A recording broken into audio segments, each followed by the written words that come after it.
ನೀವು ನೋಡ್ತಾ ಇದ್ದೀರಾ ಜನಸೇವಾ ಕನ್ನಡ ಟಿವಿ. ಇದು ನಿಮ್ಮ ವಾಹಿನಿ. ಶ್ರೀ ಶ್ರೀ ಕದಲಿ ಲಕ್ಷ್ಮೀ ವೆಂಕಟೇಶ್ವರ ದೇವಸ್ಥಾನ, ಕದಲಿಪುರ, ಮದ್ದೂರು ತಾಲೂಕು, ಮಂಡ್ಯ ಜಿಲ್ಲೆ. ದಿನಾಂಕ 10/8/2024 ಮೊದಲನೇ ಶ್ರಾವಣ ಶನಿವಾರ ಬೆಳಿಗ್ಗೆ ದೇವರಿಗೆ ಅಭಿಷೇಕ, ಹೂವಿನ ಅಲಂಕಾರ, ಸಹಸ್ರ ಪುಷ್ಪಾರ್ಚನೆ ಮತ್ತು ಸಹಸ್ರ ಪತ್ರಾರ್ಚನೆ ಹಾಗೂ ಮಹಾಮಂಗಳಾರತಿ ನಂತರ ತೀರ್ಥ ಪ್ರಸಾದ ವಿತರಣೆ ಮಾಡಲಾಯಿತು. ಸಾವಿರಾರು ಭಕ್ತರು ಭಾಗವಹಿಸಿ ಭಗವಂತನ ಕೃಪೆಗೆ ಪಾತ್ರರಾದರು. ಸೇವೆ ಮತ್ತು ಬೆಳಗ್ಗೆ 10:30ಕ್ಕೆ ವಿಶೇಷವಾದಂತಹ ಮಹಾಮಂಗಳಾರತಿ ತೀರ್ಥ ಪ್ರಸಾದ ಕಾರ್ಯಕ್ರಮವನ್ನು ಹಮ್ಮಿಕೊಂಡಿದ್ವಿ. ಸಂಜೆವರೆಗೂ ಕೂಡ ಭಗವಂತನ ಸೇವೆ, ಸಂಜೆ 7 ಗಂಟೆ 8 ಗಂಟೆವರೆಗೂ ಕೂಡ ಸೇವೆ ಇರುತ್ತೆ. ವಿಶೇಷವಾಗಿ ಇನ್ನೂ 3 ವಾರಗಳು ವಿಶೇಷವಾದಂತಹ ಪೂಜೆ ಪುನಸ್ಕಾರಗಳಿರುತ್ತೆ. ಭಕ್ತಾದಿಗಳು ಹೆಚ್ಚಿನ ಸಂಖ್ಯೆಯಲ್ಲಿ ಬಂದು ಭಗವಂತನ ಕೃಪೆಗೆ ಪಾತ್ರ ಆಗಬೇಕಾಗಿ ಒಂದು ಪ್ರಾರ್ಥನೆ. ಓಂ ಕಲ್ಯಾಣಾದ್ಭುತಗಾತ್ರಾಯ ಕಾಮಿತಾರ್ಥಪ್ರದಾಯಿನೇ ಶ್ರೀಮದ್ವೆಂಕಟನಿವಾಸಾಯ ಶ್ರೀನಿವಾಸಾಯ ಮಂಗಳಂ. ನಿರಂಜನಾಯ ವಿದ್ಮಹೇ ನಿರಾಭಾಷಾಯ ಧೀಮಹಿ ತನ್ನೋ ಶ್ರೀನಿವಾಸ ಪ್ರಚೋದಯಾತ್.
ನಮಃ.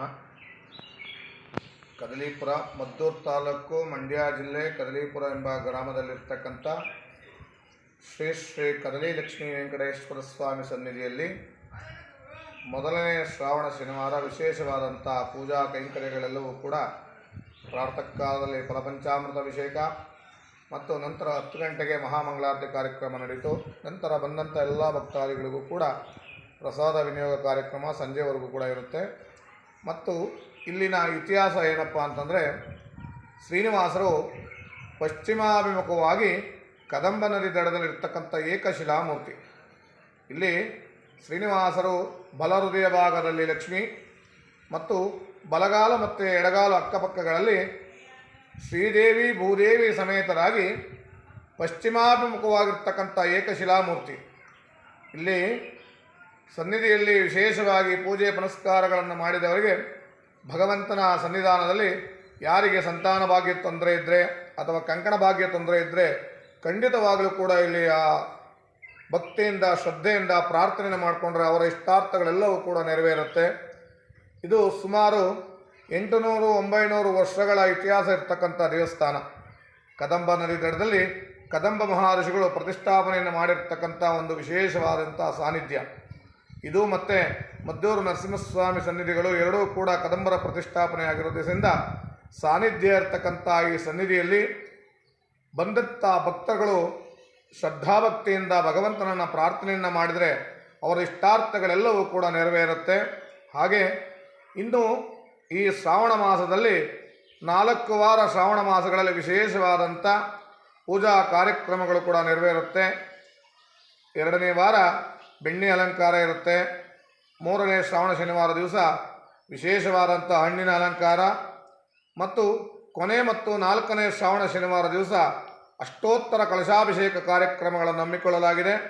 ಭಕ್ತಾದಿಗಳು ಭಗವಂತನ ಕೃಪೆಗೆ ವಿಶೇಷವಾಗಿ ಬಂದು ಆ ಭಗವಂತನ ಕೃಪೆಗೆ ಪಾತ್ರರಾಗಬೇಕಾಗಿ ಒಂದು ಭಗವಂತನಲ್ಲಿ ಭಗವಂತನ ಸಾನ್ನಿಧ್ಯದಲ್ಲಿ ನಾನು ನಿಮ್ಮ ಮೂಲಕ ಪ್ರಾರ್ಥನೆಯನ್ನು ಮಾಡಿಕೊಳ್ತೀನಿ. ಸಬ್ಸ್ಕ್ರೈಬ್ ಬಟನ್ ಮೇಲೆ ಕ್ಲಿಕ್ ಮಾಡಿ ಹಾಗೂ ನಮ್ಮ ಹೊಸ ವಿಡಿಯೋ ನೋಟಿಫಿಕೇಷನ್ಗೋಸ್ಕರ ಪಕ್ಕದಲ್ಲಿ ಕಾಣುವ ಬೆಲ್ ಬಟನ್ ಮೇಲೆ ಕ್ಲಿಕ್ ಮಾಡಿ ಹಾಗೂ ಲೈಕ್ ಮಾಡಿ, ಶೇರ್ ಮಾಡಿ, ಕಮೆಂಟ್ ಮಾಡಿ.